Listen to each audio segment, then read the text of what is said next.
Sydney Black always wanted to win the Amateur Cup. That was the one thing he wanted to win, was the Amateur Cup. Before that, the club turned professional. Well, the club just couldn't go any higher then. That's right. So, and I was fortunate enough to get in the team the season before that, and get in the left back position, and yes, we went right through. Well, that was the bad winter when we didn't play. We were supposed to play Southall, and I think it was maybe the first round of the Amateur Cup, but it was called off. I think it was about 6 times because the ground in the 1963 winter was so bad we couldn't play on the pitch. We had, I think it was about 7 inches of snow on the pitch, and Les made us train on the pitch, and because it had all frozen. So each week, and it was, the weather was so bad and the ground was so frozen, below freezing point, and we just couldn't play on it. So we didn't play for, I think it was 7 weeks, and we were big favourites to beat Southall. So when we did finally play Southall on the Plough Lane ground, we only could manage a 3-3 draw. And then the following Saturday we went to Southall, played on their ground, full house, and we beat them 3-0 on their own ground. And from there we just went on and on and on, and eventually won the Amateur Cup. It was, it was wonderful to be part of the team. And I was really one of the last players to come into the team, because it was only the season before that I'd come into the team. And I think I'm still here 55 years later telling the tale, and I'm still actually, even though I've got things wrong with me, I still manage to play football, and I'm still enjoying it. I play walking football and I play walking cricket, and I still enjoy it thoroughly.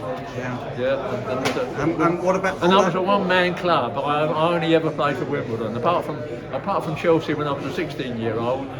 When I was sent down to Wimbledon, I went through the teams. I went through the junior team, the A team, the reserve team, and the first team. And every team I played in, we won something.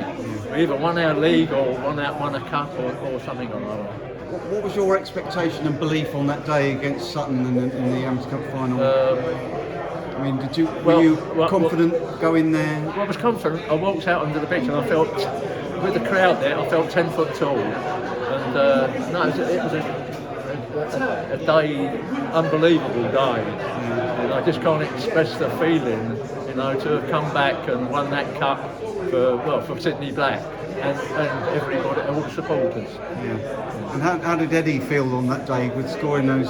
Well, Eddie, I don't think you could get near Eddie because everybody wanted to talk to Eddie. They wanted a piece of it. Well, it was a bit of history, but it still stands. I think it was going to stand for many years yet, wasn't it? Nobody's ever going to score 4-headed goals at Wembley. Exactly. I mean, he was a phenomenal header of a ball. I mean, most of his goals were scored in the league, but with his head more so than his feet. Amazing. He was that sort of bloke. What a fabulous team that was. We had a fabulous team, I mean, we won the Eastern League 3 years running, so we didn't have anywhere else to go. So, but in the end, the club turned professional. Well, we did it, and thanks to you. Well, and the club ever since has gone up and up and up. It's never gone down. It's gone up and up and up. And it's wonderful to look around today to see what the ground is amazing. Everything is amazing to what we played on the old Plough Lane ground, But, Well, we're not too far away. And, I mean, this is a real professional ground. I mean, our ground was a super ground for amateurs, but not for professionals. That's why the club had to move, wasn't it? Because it wasn't suitable for their Premier Division. But this ground is, it's unbelievable, and it's in Plough Lane. That's the great thing about it, because Plough Lane's got a lovely ring to it, hasn't it? An historic name. People identify it straight away, don't they? That's what everybody knows Plough Lane. Doesn't matter who you're, Accrington supporter or Arsenal supporter, everybody knows Plough Lane. Fantastic. Thanks very much, Dave. Hope that helps. Thank you. Hope I've done all right.